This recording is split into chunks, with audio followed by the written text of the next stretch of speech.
summer brain gain reading activity for Thursday. And we're carrying along with Harry Potter week. And this time we've got a little worksheet that should be in your little packets called Suspense.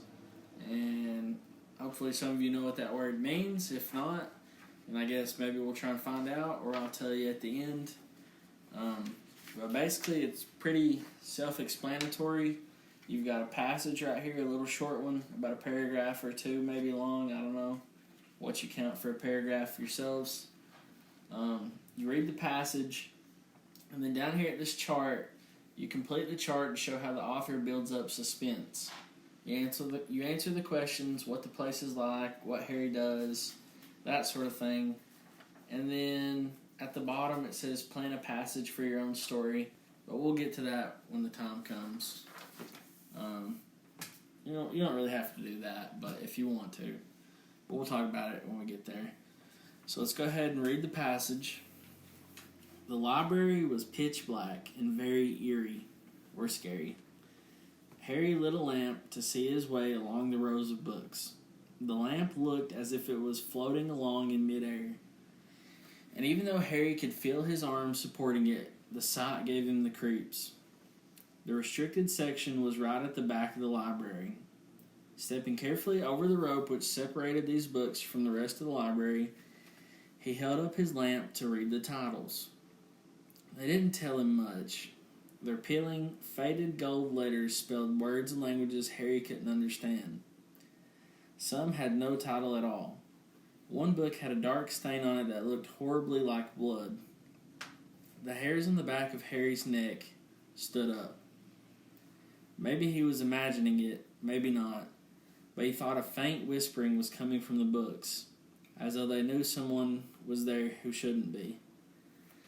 Okay, now we've read the little short passage there. We're going to come down to our chart and try and answer these questions per se and put our answers or complete it. And this passage is from Harry Potter and the Philosopher's Stone by J.K. Rowling, the creator. The first one says, what the place is like. Well, we know from the very first sentence, if we go back and we look for words that describe what it was like, we know that it was pitch black and very scary. Or pitch black and very eerie, but you could put either one. And then we read a little bit further, or if you have good memory, you can just go back and remember where the word... That's why it pays to read the passage first, because sometimes you can just see what it says and think back and answer instead of having to waste time and go back and look. But sometimes you need to go back just to make sure.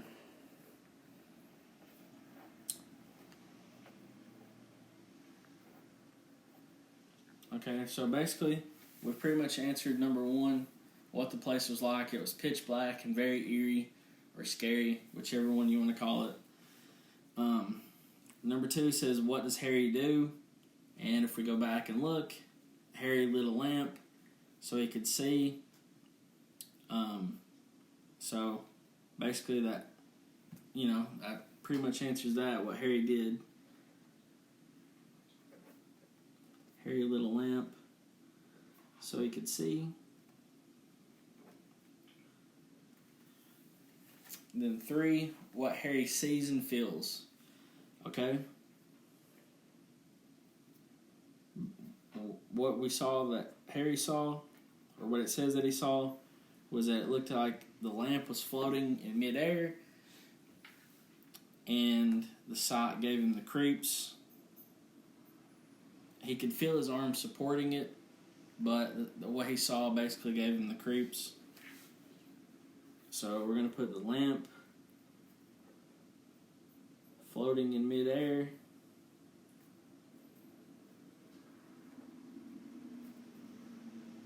Midair. And he felt the creeps.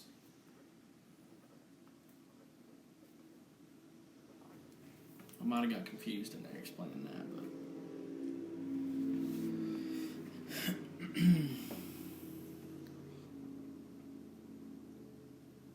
And then it says, what Harry does next. So basically, going along the passage, it seems like it's just going through, like, by order.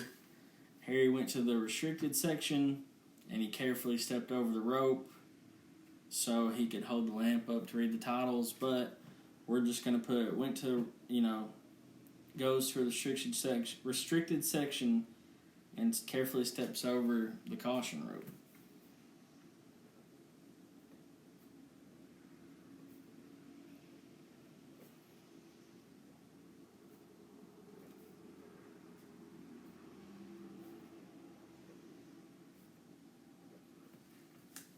Number 5, what Harry sees or feels, hears, or smells next. So, we go back to look where we just last got our answer.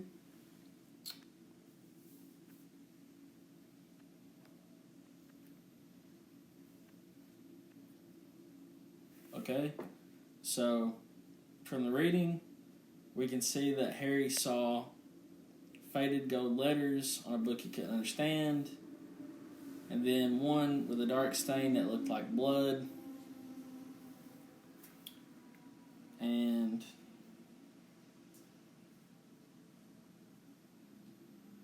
yeah.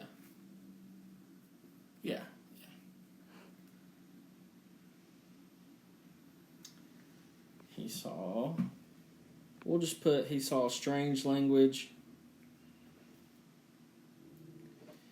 and a book with a bloody stain. And then the last one says the strange things Harry imagines. And if we keep looking, the very next thing says that maybe he was imagining it, maybe not, but he thought a faint whispering was coming from the books, as though they knew someone was there who shouldn't be. So, number 6, that part basically answers it, and Harry was imagining that the book was trying to tell him that somebody might be nearby, or at least whispering.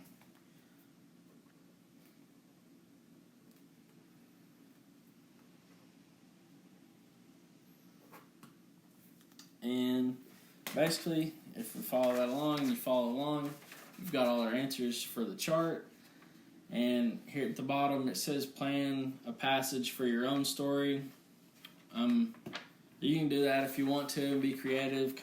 Read a Harry Potter book if you got it and plan a passage that is different than this one.